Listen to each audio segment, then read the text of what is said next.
그러면 오늘은 예수님도 믿게 하시고 예수님 믿는 특권도 주시고 또 고난받는 특권도 허락하셨다. 그렇게 오늘 28절 말씀 그렇게 기록되어 있습니다. 고난받는 것도 특권이다. 그렇게 오늘 성경에 말씀하고 있는데 왜 그것이 특권인지 그것을 제가 설명을 드리려고 하는데 무엇 때문에 고난이 특권이라고 하셨는가? 여러분, 이 고난받는 자리가 또 아무나 누릴 수 있는 자리가 아니에요. 이 고난받는 것이 아무나 누릴 수 있는 자리가 아니기 때문에 이것이 특권입니다. 첫 번째는 그거예요. 아무나 고난받는 게 아니다. 이렇게 어떤 사람 때문에 주변에 이렇게 같이 고난을 받고 같이 수고를 하고 고통을 겪는 그런 경우를 우리는 볼 수가 있습니다. 특별히 아내 아니면 가족 이렇게 특별한 혈연 관계에 있거나 아니면 아주 특별한 이해관계 아주 친한 사람들이 고난을 함께 받게 되는 것입니다. 우리가 정치를 보면은 저도 뭐 야당 여당 이런 건 아니지만 정치를 보면은 그런 현상들이 있더라고요. 대통령을 이렇게 세우는 데 있어서 그 대통령 한 명을 세우기 위해서 수많은 사람들이 함께 동참을 합니다. 그래서 대통령이 되면은 함께 수고했던 사람들이 같이 보좌진에 이렇게 오르게 되고 뭐 장관에도 오르게 되고 같이 정치를 해나가는 그런 사람들이 되지요. 그래서 대통령이 잘하면은 이 보좌진들도 칭찬을 받고 그런데 뭐 실수를 한다든지 국가에 어려운 일이 생긴다든지 정치를 잘못하게 되면은 그 보좌진들도 같이 욕을 먹고 또 같이 고난을 받고 또 좀 이런 건 없었으면 좋겠지만 정권이 바뀌면은 이거 정말 큰일이더라고요. 정권 바뀌면은 잘했든 못했든 한꺼번에 대통령도 그렇고 함께 뭐 보좌했던 사람들도 그렇고 같이 고난을 받더라고요. 이것이 우리가 보니까 정치에서 그런 일들이 있고요. 또 정치뿐만 아니라 보니까 교회 안에도 그런 일이 있는 거를 저는 최근에 경험을 했습니다. 제 이야기는 아니고 제가 아는 친구 목사님 이야기인데 그 교회에 원로 목사님이 은퇴하시면서 후임으로 새로운 목사님을 이렇게 초청을 해왔습니다. 그 후임 목사님이 오시는 과정 중에 나름대로 그 목사님을 소개하고 그 목사님이 오기까지 수고를 많이 한 분들이 있으셨어요. 그런 분들이 어디나 있기 마련이지만 그런데 이 목사님이 오시는 거를 대부분의 교인들은 좋아하고 다 은혜로 받아들이고 이렇게 칭찬을 했는데 또 일부는 마음에 들지 않는다고 그 목사님을 반대하고 자꾸 흠을 잡아서 이제 꼬투리를 잡고 이렇게 공격을 해서 교회가 좀 어지러운 상황이 되었습니다. 그렇게 새로 오신 담임 목사님이 공격을 당하니까 함께하는 그런 부교역자들도 함께 힘들어 하더라고요. 함께 힘들고 그래서 위에서도 많이 고난도 하고 기도도 하고 속도 상하고 좀 이런 상황이었는데 제 친구는 이제 그 교회 부목사였는데 그 친구도 속상해서 위에서도 기도도 하고 나름대로 고민을 많이 했대요. 그런데 보니까 자기는 그래도 속상하긴 했어도 먹을 건 다 먹고 잠도 다 자고 생활하는데 전혀 지장이 없었다고 그러더라고요. 고백을 하더라고요. 뭐 월급도 그냥 꼬박꼬박 잘 나오고 교회는 어렵지만 그래도 나름대로 기도는 했지만 자기는 그렇게 크게 고생은 안 한 것 같다고. 그런데 그 담임 목사님을 초빙할 때 중추적인 역할을 했던 그런 전도사님이 있어요. 그 전도사님은 보니까 그 담임 목사님 뭐 이렇게 막 고민하시면서 힘들어하실 때 옆에서 같이 금식도 하시고 또 철야도 거의 매일 뭐 한 몇 달을 거의 매일 철야를 하시더래요. 그러던 이분이 머리가 그냥 한 움큼이 빠져버렸어요. 너무 이렇게 무리를 하셔가지고 힘들어서 머리가 한 움큼 빠져버리고 나중에는 이제 가발을 쓰고 다니시더라고요. 예, 병원에 갔더니 의사가 그렇게 무리하시면 큰일 난다고, 죽을지도 모른다고, 좀 몸을 좀 돌보시라고 그렇게 충고할 정도로 그렇게 애쓰고 수고하고 같이 고난을 당하더라, 그런 얘기를 들었습니다. 예. 여러분, 이렇게 보면은 고난은 아무나 당하는 게 아니고 그 사람과 어떤 특별한 관계에 있을 때 고난을 당합니다. 우리도 역사에서 보면은 어떤 왕권이 바뀔 때 다 고난을 당하고 혹은 또 이렇게 몰살을 당하기도 하고, 그런 사람들이 누구예요? 왕가, 왕족들, 또 로얄 패밀리, 그 사람들은 함께 고난을 당하게 되어 있어요. 그렇기 때문에 고난을 당하는 것이 물론 힘들고 어려운 일이지만 이 고난이라는 것이 아무에게나 주어지는 것이 아니고, 그렇게 보면 어떻게 보면 이 고난도 특권일 수 있겠구나. 그래서 이 성경 말씀에 너희들에게 고난받는 특권도 주려고, 그렇죠? 그래서 우리는 이제 고난을 당할 때, 어려운 일을 당할 때, 예수님 믿기 때문에 꼭 수고하거나 손해보거나 억울한 일이 있을 때, 여러분, 이것이 특권이다, 그렇게 생각하시기를 부탁을 드립니다. 고난은 결코 우리에게 그냥 이유 없이 주어지시는 게 아니라 고난은 우리에게 마땅히 받아야 할 특권인 줄로 믿습니다. 왜 그렇습니까? 우리는 하나님의 백성, 하나님의 자녀, 로얄 패밀리이기 때문에 우리는 같이 예수님이 십자가에 달려 죽으셨고 이 땅에서 고난을 받으셨기 때문에 우리도 고난 받는 것이 당연한 줄로 믿습니다. 그래서 이 고난은 아무에게나 주어지는 것이 아니고 하나님의 백성, 하나님의 자녀에게 주어지는 특권, 우리 예수님의 최측근들에게 주어지는 그런 특권임을 여러분들 깨달으시기를 바랍니다. 그래서 이제 고난이 올 때 이게 특권이구나, 그렇게 고백하시기를 부탁을 드립니다. 여러분들, 예수님의 측근 중에 측근이 누구지요? 바로 제자들. 제자들이 예수님의 측근 중에 측근이었어요. 그래서 우리는 그 제자들을 특별히 사도다 이렇게 부릅니다. 12사도, 그리고 바울도 우리는 사도라고 그렇게 해요. 이 사도들의 특징은 보면은 예수님의 제자였거나 아니면 예수님을 직접 만났거나 또 초대 교회의 리더로 세워졌거나 또 이들에게는 놀라운 영적 권능이 따라다닙니다. 이 사람들을 우리가 보통 사도라고 하는데, 그런데 사도라고 할 때 가장 중요한, 빼놓을 수 없는 그런 가장 중요한 것이 있습니다. 사도의 가장 중요한 역할, 사명, 뭐라고 딱 표현하기는 힘들지만 가장 중요한 점은 무엇이냐면은 고난을 당했다. 사도라면은 고난을 다 당했습니다. 결국엔 이 사도들이 보기에는 이렇게 말씀도 전하고 또 병도 낫게 하고 귀신도 쫓아내고 놀라운 영적인 권능과 기적들을 행했지만 그것이 사도로서 다가 아니었어요. 그들은 예수님이 당했던 그 고난을 함께 당했고, 결국에는 보면은 초대교회의 역사에 있어서 이 사도들은 대부분 순교를 했다고 합니다. 참수를 당했다든지 십자가에 달려 죽었다든지 여러 가지 모양으로 죽음을 당하는 그런 순교의 사역을 그들은 감당을 했습니다.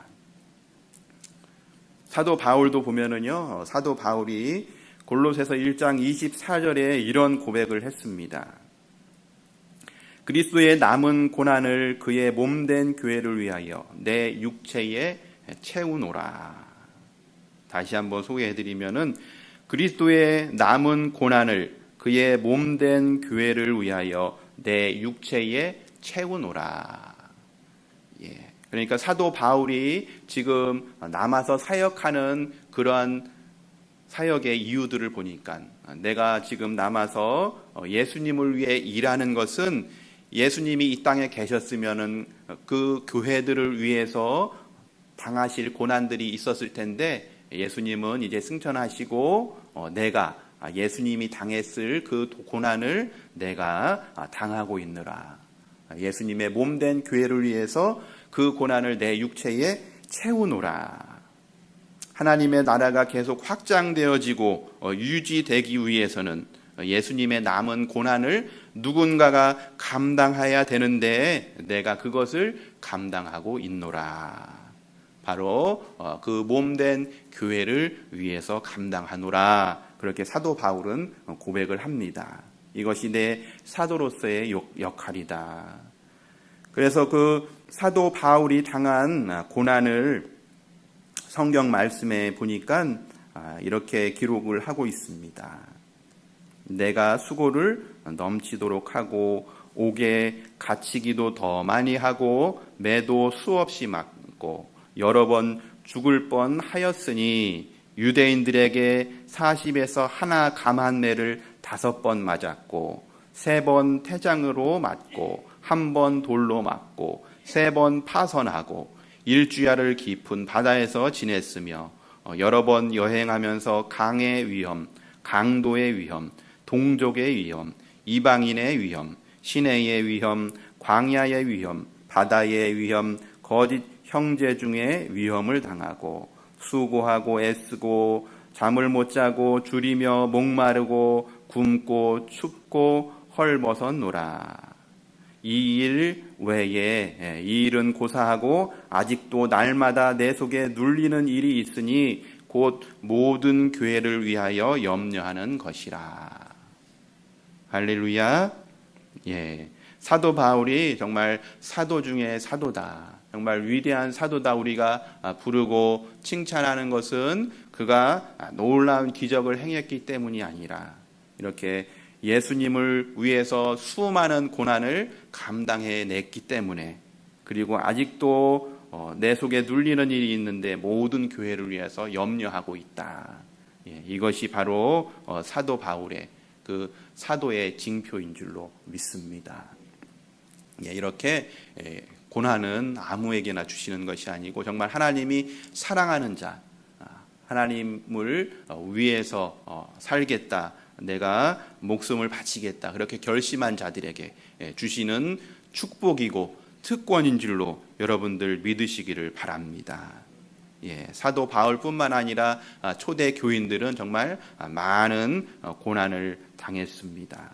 그들도 사도 바울 못지않게 채찍으로 맞기도 하고 조롱받기도 하고 결박당하고 옥에 갇히기도 했고 또 돌로 맞아 죽기도 하고 시험과 칼로 죽임을 당하고 양과 염소의 가죽을 입고 방랑을 하면서 궁핍과 환난과 학대를 받았다.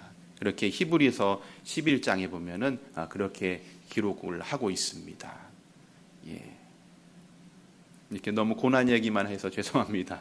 너무 무거워진 것 같습니다만 그렇죠. 초대교회 교인들은 이렇게 예수님 믿는다는 이유로 신앙을 갖고 있다는 이유로 기독교인이라는 이유로 수많은 박해를 받았지만 이것이 결코 그들에게는 고난이 아니었고 특권이었음을 여러분들 깨달으시기를 바랍니다.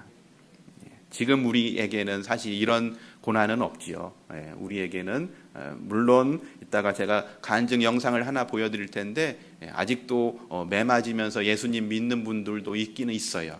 그러나 대부분 우리가 당하는 고난은 그런 고난은 아니고 주님을 위해서 손해보는 일들, 또 교회를 위해서 헌신하고 수고하는 것들, 이런 것들이 어떻게 보면은 고난이다 이렇게 말을 할 수가 있겠습니다.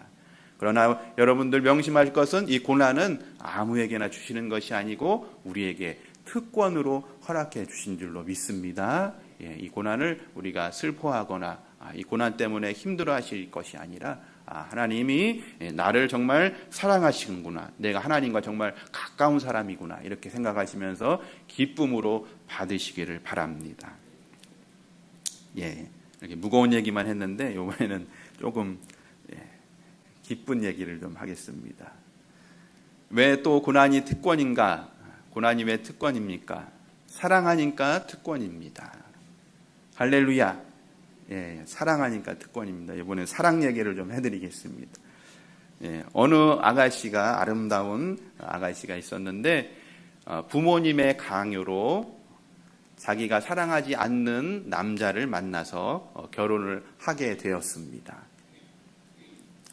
그 남자는 이제 결혼해서 자기의 아내가 된 그 여인에게 나에게 당신이 아내로서 해야 될 일들, 그것을 종이에 빽빽하게 적어서 종이 2장 분량으로 아내에게 주고선 당신은 나의 아내이기 때문에 나에게 이렇게 해야 됩니다. 날마다 나에게 이렇게 해주시오.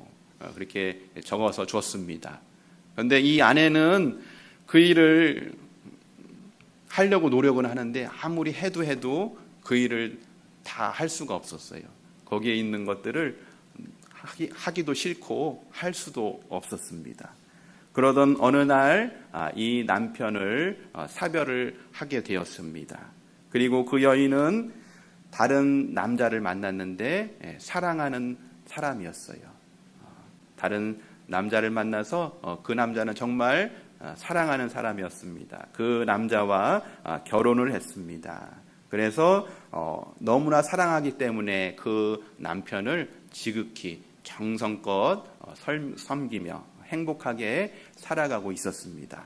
그러던 어느 날 옷장을 정리하다가 옛 남편이 남겨준 그 목록 종이 2장을 발견했어요. 그리고 그 종이를 이렇게 쭉 읽어보다가 깜짝 놀랐습니다. 자기가 지금 사랑하는 남편에게 해주고 있는 일들이 거기에 다 적혀 있었어요. 사랑하지 않는 남편에게는 그 일들을 정말 절반도 하기가 힘들었는데 자기가 사랑하는 남자를 만나서 살아가다 보니까 그 남자가 요구하지도 않았는데 거기에 적혀 있는 것, 그 이상을 이미 다 해주고 있었더라는 것입니다. 할렐루야. 예, 무슨 말씀인지 이해가 되십니까? 예, 사랑으로 하면은 수고가 아닙니다. 사랑으로 하면은 특권인 줄로 믿습니다. 예, 사랑으로 하니까 특권이더라. 제가 아는 어떤 목사님이 아주 이제 지금은 한 50대 되신 것 같은데 이 목사님이 자신의 사모님 만난 이야기를 하더라고요. 교회에 전도사로 이렇게 부임을 했는데 그 교회 청년 중에 자매 중에서 이 전도사님이 마음에 들었나 봐요. 전도사님을 사모했나 봐요. 그래서 어느 날 이 전도사님이 신학교 갔다가 자취방에 이렇게 갔는데 자취방에 갔더니 낯선 자매가 자기 빨래를 이렇게 막 하고 있더래요. 빨래를 하고 있고. 그래서 결국 그 자매님이랑 결혼을 해서 사모님이 됐다는 그런 얘기를 하는데, 만약 그 빨래 하는데 다른 자매가 나타나서 빨래 내가 할 거야 이게 뺐었으면 어떻게 됐을까요? 아마 싸움이 났을 것입니다. 그 사모님에게는 마음에 든 사랑하는 그 전도사님의 빨래를 하는 것이 수고가 아니었고 아마 특권이었을 줄로 믿습니다. 이건 나만 할 수 있는 거야. 다른 자매가 뺏을 수 없는 내 일이다. 아마 그렇게 기쁨으로 그 일을 했을 줄로 믿습니다. 제 얘기도 좀 해야 되는데 저도 이제 아내 만난 얘기를 조금 풀어드리겠습니다.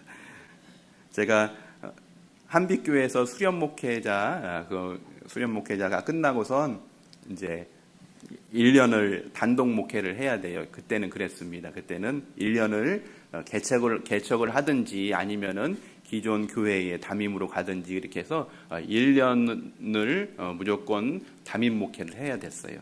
그래서 저도 이제 어떻게 교인이 없는 교회에 거기 담임자가 되어서 1년을 사역했는데 이제 결혼을 안 했었거든요. 그래서 결혼은 해야겠고 그래서 이제 선을 받습니다. 선을 몇 차례 받는데 다 퇴짜를 맞았어요. 제가 뭐 이렇게 인물이 많이 떨어지는 건 아니었는데 지금은 머리숱이 좀 많이 없지만 그때는 머리숱이 그래도 많이 있었거든요. 그래서 좀 그냥 볼만했는데 그런데도 계속 퇴짜를 맞더라고요. 이상하다. 내가 그냥 괜찮은 것 같은데 이상하네. 그러던 어느 날 형이 저를 부르더니 얘기를 하더라고요. 야, 너 자꾸 퇴짜 맞고 그러는 게 왜 그런지 아냐? 그래서 글쎄 왜 그러지? 내가 개척교회 목사라 그런가? 했더니 그래. 그래도 교인도 없고 그런데 누가 너한테 시집을 오겠냐? 이제 빨리 내가 교회 소개해 줄 테니까 부목사로 가라. 가서 거기서 다시 결혼해라. 그래가지고 그렇게 해서 인천으로 이제 부목사로 가게 됐어요. 부목사를 갔는데 보통은 결혼 안 한 목사는 뽑아주질 않아요. 결혼만 안 한 목사는 뽑아주질 않는데 그런데 특별히 형님하고 이렇게 친분이 있어서 거기 담임 목사님이랑 친분이 있어서 특별히 부탁을 해가지고 이제 들어가게 됐고 대신 그 담임 목사님이 저한테 당부하신 말씀이 어떻게든 이제 교인들한테는 결혼할 사람이 있다고 하고 빨리 선 봐가지고 빨리 결혼해라. 그게 급선무다. 이렇게 얘기를 하셔가지고 이제 그때부터도 또 계속 선을 봤죠. 몇 번 선을 봐서 또 그래도 몇 번 이제 안 됐는데 지금 집사람을 이제 그때 집사람이 목동에 살고 있었어요. 인천이랑 목동이랑 또 가깝더라고요. 그래서 이제 자주 가서 몇 번 만나고 3번 정도 만나고 싫다는 얘기를 안 하길래 결혼을 하겠다는 얘기인가 보다. 그래서 이제 그래서 3달 만에 결혼을 하게 됐습니다. 그래서 급하게 결혼을 했는데 이제 뭐 그냥 뭐 아무것도 안 따지고 결혼을 했거든요. 근데 정말 감사한 게 하나님이 저한테 딱 맞는 자매를 주셨더라고요. 뭐 다른 거보다도 그냥 제가 하자는 거에 그냥 잘 순종해주고 또 영적인 부분이라든지 기도하는 데 있어서도 제가 뭐를 딱 이렇게 얘기를 하면은 그러지 않아도 자기도 그걸 생각하고 있었다고 뭐 이런 게 잘 통하더라고요. 이제 그런 걸 봐서 하나님이 정말 딱 맞는 사람을 소개해줬구나. 그렇게 이제 그렇게 해서 결혼을 하게 됐는데 이제 아이들을 이렇게 하나 둘 낳으면서 좀 느끼는 게 뭐였냐면은 아이들한테는 이렇게 사랑한다는 말이 잘 되더라고요. 아이들 사랑이랑. 그런데 이제 집사람한테도 물론 사랑하는 말은 하죠. 그런데 이 아이들을 사랑하는 거랑 집사람 사랑하는 거랑 뭔가 모르게 조금 다르더라고요. 그죠? 아이들 사랑하고 여러분들은 아마 다 아실 거예요. 집사람 사랑하는 거하고 물론 처음에는 이성에 끌려서 결혼을 했지만 이게 뭐가 다른 건가? 이게 좀 잘 분간이 안 갔는데 요즘 들어서 느껴지는 게 뭐냐면은 집사람이 그동안 그래도 뭐 아무것도 안 보고 나한테 시집 온 거 그 자체도 고맙고 같이 뭐 이렇게 좋은 조건이 아니었는데도 같이 있어주고 곁을 지켜준 게 참 고맙다 그런 생각이 들더라고. 그러면서 부부가 사랑하는 것이 이런 것이구나. 부부들이 이렇게 정이 깊어지면서 사랑해가는 것이 이것이 부부의 사랑이구나. 그런 생각이 들었습니다. 그러면서 제가 아무튼 집사람을 더 사랑하고 고맙게 생각하는 것은 같이 고생해줬다는 것, 내 옆을 같이 지켜줬다는 것, 이것이 정말 더 사랑하게 되는 이유인 것 같더라고요. 그러면서 이게 사랑의 특권, 그죠? 사랑하는 자가 함께 고난받는 특권이 바로 이런 것이구나. 저는 요즘에 철이 들면서 느끼는 게 그런 것 같습니다. 우리 여러분들 지금은 예수님 사랑한다, 내가 교회를 사랑한다 하지만 이 사랑 말로는 우리가 다 할 수 있지만 그 사랑이 정말 더 깊어지고 더 진해지고 더 진실되어지는 것은 우리가 함께 고난을 겪으면서 그 하나님에 대한 사랑, 예수님에 대한 사랑, 이 교회에 대한 사랑, 그것이 더 진실되어지고 깊어지는 줄로 믿습니다. 예수님도 여러분이 어느 정도 고난을 겪고 교회를 위해서 예수님을 위해서 고난을 겪은 후에 예수님 사랑합니다. 그러면은 그때 정말 예수님도 진심으로 받아주실 것 같습니다. 그렇죠? 우리가 아직은 신앙이 초보일 때는 사랑한다는 말 예수님께 고백하기도 사실은 조금 어색하긴 하지만, 그러나 우리가 예수님을 위해서 수고하고 고난당하고 이런 과정 중에서 예수님을 더욱 사랑해 가게 되는 줄로 믿습니다.